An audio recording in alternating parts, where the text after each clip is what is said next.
Big boss Malayalam season 7 നാലാമത്തെ ആഴ്ച കഴിഞ്ഞ് അഞ്ചാമത്തെ ആഴ്ചയിലേക്ക് കടക്കുമ്പോൾ കോക്കസ്, ഫേവററ്റിസം, ഗ്രൂപ്പിസം, നെപ്പോട്ടിസം അങ്ങനെ പല രീതിയിലുള്ള കൂട്ടം കൂടി നിന്നുള്ള കളികളാണ് നമ്മൾ കണ്ടുകൊണ്ടിരിക്കുന്നത്.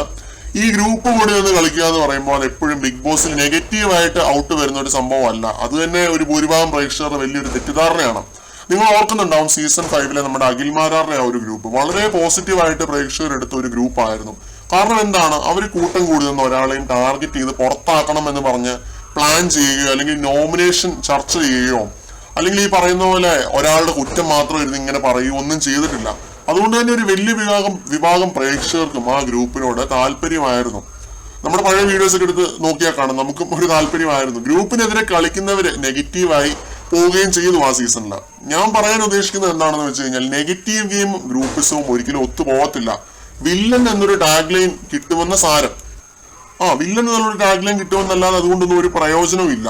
ഞാനിപ്പോ ഈ വീഡിയോ ചെയ്യുന്നത് എന്താണെന്ന് വെച്ച് കഴിഞ്ഞാൽ ഗ്രൂപ്പുകളെ പറ്റി സംസാരിക്കാനാണ്. ഈ സീസണിൽ ഇപ്പൊ നിലവിൽ ഉണ്ടായി വന്നിരിക്കുന്ന 3 ഗ്രൂപ്പുകൾ, അതിൽ തന്നെ ഏറ്റവും വലിയ ഗ്രൂപ്പ് എന്ന് പറയുന്നത് അക്ബർ ഖാൻ, അപ്പാനി ശരത്ത് നേതൃത്വത്തിലുള്ള ഒരു ഗ്രൂപ്പാണ്. അവരാണ് ആ വീട്ടിലെ ക്യാപ്റ്റനെയും ജയിലിൽ പോകുന്നവരെയും വരെ തീരുമാനിക്കുന്നതെന്ന് വേണമെങ്കിൽ പറയാം.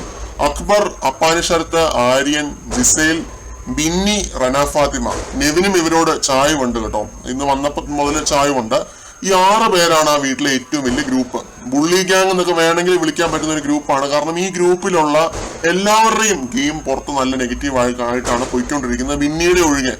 ഈ ആഴ്ച ആര്യൻ അല്ലെങ്കിൽ XOR-Y ഇവരുടെ ഗ്രൂപ്പിൽ നിന്നും ആരെങ്കിലും ഒരാള് പുറത്താവുകയോ മറ്റോ ചെയ്താൽ മാത്രമേ ഈ ഗ്രൂപ്പിൽ ഒരു വിള്ളല് വീഴത്തുള്ളൂ. അല്ലാത്ത പക്ഷം നല്ല സ്ട്രോങ് ആയിട്ട് തന്നെ നിൽക്കാൻ സാധ്യതയുള്ള ഒരു ഗ്രൂപ്പാണ്. കാരണം ജിസേൽ അതിൻ്റെ അകത്ത് ഒരു മെയിൻ ഫാക്ടറാണ്. ജിസേലിനെ ചുറ്റിപ്പറ്റിയാണ് ആര്യനും റന ഫാത്തിമയും കളിച്ചുകൊണ്ടിരിക്കുന്നത്. അക്ബറും അപ്പാനി ശരത്തും ഫ്രണ്ട്സ് ആണ്, തിക് ഫ്രണ്ട്സ് ആണ്. രണ്ടാമത്തെ ഗ്രൂപ്പ് നമ്മുടെ ഷാനവാസിന്റെ നേതൃത്വത്തിലുള്ള ഒരു ചെറിയ ഗ്രൂപ്പാണ്. അഭിലാഷ്, ഒനീൽ, സബു, ഷാനവാസ്. ഇവർ ഒരു സെറ്റാണ് കേട്ടോ. പക്ഷെ ഇവരാരെയും ഒരു രീതിയിൽ ടാർഗറ്റ് ചെയ്ത് അറ്റാക്ക് ചെയ്യുന്നതായിട്ടൊന്നും നമ്മൾ ഇതുവരെ കണ്ടിട്ടില്ല. അപ്പാനി ശരത്തിന് ഒരു തവണ വരട്ടി വിട്ടു എന്നല്ലാതെ അവർ മറ്റൊന്നും അവിടെ ചെയ്തിട്ടില്ല. അവർ ചർച്ചകൾ ചെയ്യാറുണ്ട്, പിന്നെ ഒരുമിച്ച് തന്നെ സിഗരറ്റ് വലിക്കാറുണ്ടെന്നല്ലാതെ ഇവര് മറ്റൊന്നും തന്നെ മറ്റേ പോലത്തെ വലിയ ഗ്രൂപ്പും പരിപാടിയൊന്നും ഇല്ല.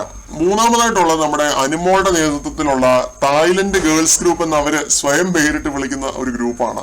ആദില, നൂറ, ശൈത്യ, അനുമോൾ. രേണുവിന് ഇവരോടൊരു ചായവുള്ളതായിട്ട് എനിക്ക് തോന്നിയിട്ടുണ്ട് ഇന്ന് ലൈവ് കണ്ട സമയത്ത്. ഇവരും 4-5 പേര് ഒരു സെറ്റാണ്. അനുമോളുടെ നേതൃത്വത്തിലുള്ള അനുമോളെ പിന്തുണയ്ക്കുന്ന ഗ്രൂപ്പ്. ഇവരെല്ലാവർക്കും തന്നെ എനിക്ക് തോന്നുന്നു ഈ അനുമോൾ ഗ്രൂപ്പിനല്ലാതെ എല്ലാവരുടെയും ഒരു എതിരാളി അനീഷാണ്. ഇന്നത്തെ ജയിൽ നോമിനേഷനിൽ തന്നെ ഇത് വ്യക്തമായിട്ട് തന്നെ കാണിച്ചിട്ടുണ്ട്. അനീഷ് മാത്രമാണ് കേട്ടോ ഒറ്റയ്ക്ക് കളിക്കുന്നതായിട്ട് ഫീൽ ചെയ്യുന്നത്, ഉള്ളത് പറയാമല്ലോ. ഇവരാരുമായിട്ടും ഒരു കണക്ഷനും ഇല്ലാതെ സ്വന്തം രീതിയിൽ സ്വന്തം ഗെയിം കളിച്ച് ഇൻഡിവിജ്വൽ ആയിട്ട് ഒറ്റയാനെ പോലെ നിന്നാണ് നമ്മുടെ ഈ ഒരു സാധാരണക്കാരൻ ഇതുവരെ കളിച്ച് വന്നിരിക്കുന്നത്. ഒരു കോമണറെ സംബന്ധിച്ചിടത്തോളം ഏറ്റവും വലിയൊരു ഗെയിം അല്ലെങ്കിൽ ഏറ്റവും വലിയൊരു അവസരം എന്നൊക്കെ പറയാൻ പറ്റുന്ന ഒരു സംഭവമാണ്. ഇനി ഒരു ഗ്രൂപ്പിൽ അനീഷ് ചേരുമെന്ന് എനിക്ക് തോന്നുന്നില്ല. കാരണം ബിഗ് ബോസിനെ പറ്റി അരച്ച് കളിക്ക് പോയിരിക്കുന്ന ഒരു ബ്രില്യൻ പ്ലെയർ ആണ് അനീഷ്. ഇനി ഈ ഗ്രൂപ്പുകളെ പൊളിക്കാൻ ആരെങ്കിലും ഒരു ഗെയിം കളിക്കും എന്ന് എനിക്ക് തോന്നുന്നുണ്ടെങ്കിൽ അത് അനീഷ് മാത്രമാണ്. അനീഷിനെ കൊണ്ടേ പറ്റൂ, കാരണം അത്രയും മികച്ചൊരു കണ്ടസ്റ്റന്റ് ആണ്. ഈ ഗ്രൂപ്പുകളിൽ എല്ലാം നെഗറ്റീവായിട്ടാണ് പുറത്തേക്ക് പോയിക്കൊണ്ടിരിക്കുന്നത് എന്ന് അനീഷിന് ഒരു ചെറിയ ക്ലൂ കിട്ടിയാൽ ആ നിമിഷം തന്നെ പുള്ളി ഇവർക്ക് എല്ലാവർക്കും എതിരെ പരോക്ഷമായി തന്നെ ഒരു ഗെയിം കളിക്കുമെന്ന് തന്നെയാണ് എനിക്ക് ഫീൽ ചെയ്യുന്നത്. ഫസ്റ്റ് വീക്കിലെ പുള്ളിയുടെ ആ ഒരു ചൊറിയും ഗെയിം സ്ട്രാറ്റജി ഒക്കെ വീണ്ടും ഇറക്കി കളിച്ചാൽ മാത്രം മതി. പ്രത്യേകിച്ച് ഒന്നും തന്നെ അവിടെ ചെയ്യേണ്ട കാര്യമില്ല. അതും ഇന്ന് ആദ്യമായിട്ട് ജയിലിൽ കയറുന്നത് കൊണ്ട് കുറെ കൂടി മികച്ച രീതിയിൽ അനീഷിന് ഗെയിം പോകുമെന്ന് നമുക്ക് പ്രതീക്ഷിക്കാം ഈ വരുന്ന ആഴ്ച.